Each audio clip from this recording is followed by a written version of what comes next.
The Meg Whitman campaign is releasing another new ad today and has provided us with an exclusive preview. Sacramento and Silicon Valley are only 130 miles apart. They may as well be on different planets. Sacramento, mismanaged, ineffective. Silicon Valley gave us Apple, Intel, eBay. Here, Meg Whitman started with... I want to toss it over to our political editor Randy Shandeville, who is with Meg Whitman, to talk about that ad and the state budget. Randy? Tori, Meg Whitman releases that ad on this August 25th, and if my math is correct, the state's now in its 56th day without a budget. Meg Whitman joins me now in the studio live. Thank you for joining us today. Happy to be here. So if I understand your ad correctly, it seems to be making the point that the folks up in Sacramento can't get the job done, that the state could use some fresh blood up there. Is that what you're saying? That's exactly what I'm saying. You know, in Silicon Valley, complex problems spur innovation and a whole new approach. In Sacramento, complex problems seem to create gridlock and an inability to get anything done. And you pointed it out. We're in day 56 without a budget. We're about to run out of money. Schools aren't getting the money they need. Workers don't know whether there are going to be more furloughs or not. We need to get this done. 6 years ago, when Governor Schwarzenegger was first running, he said he was fresh blood. He said he had a business background, the Hollywood business, a different business in Silicon Valley, but he said he had a business background, and here we are. Yeah. Well, Governor Schwarzenegger and I have entirely different backgrounds. I have led and managed very large organizations, and he was a brilliant actor and an investor. And I have balanced budgets. I know how to use technology. My business has been creating good new jobs, while, you know, the politician's job has been to create gridlock. Again, you used the word politicians a lot. And there are 120 state legislators, if you count all the Assembly and the state Senate. And because of term limits, if my math is correct, only 19 of those 120 have been there 10 years or longer. More than 2/3 have been there 5 years or less. So where is the established politician up there?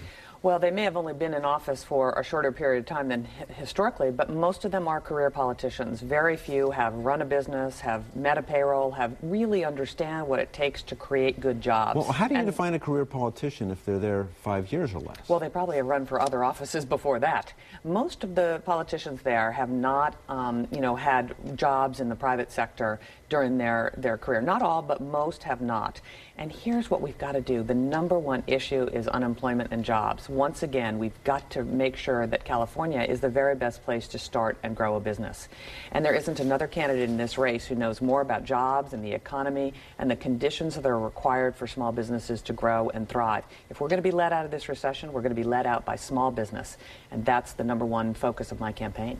Yesterday, President Obama got involved in the race. Yes. He apparently sent out a mass email to Democrats urging them to contribute to the Jerry Brown campaign, basically saying that since you've committed more than $100 million, an awful lot of money, that Jerry Brown needs some help, needs some love. So he's reaching out to Democrats, urging them to contribute. What's your reaction to the president getting involved?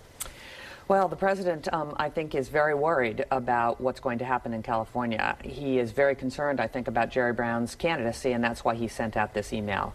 And what you see is the protectors of the status quo in Sacramento coming out in force. The Jerry Brown's campaign is being funded entirely by union money at this juncture. So while I am putting my own money in the race and have raised money, Jerry Brown is being funded entirely by the unions.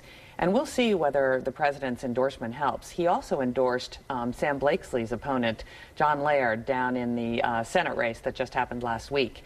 And as you know, Sam Blakeslee won. So I'd say that Sam Blakeslee won, the president 0. And you look at Bob McDonnell's race in Virginia a year ago, you look at Chris Christie's race in New Jersey, both of them won when President Obama had endorsed their opponent.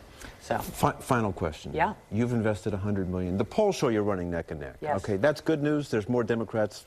Good news for you. There's more Democrats in the state than Republicans, so that you're running neck and neck is good. On the other hand, you've invested $100 million. He's hardly spent anything, and he's still tied with you. But the unions, since the primary, have spent $15 million in negative ads against me. So it's not true that there has been no support for Jerry Brown's campaign. The unions are out in force. The union bosses recognize this is a seminal election, and so they're out in force. And of course, I've been running, for 20 months. I had a contested primary. Governor Brown did not.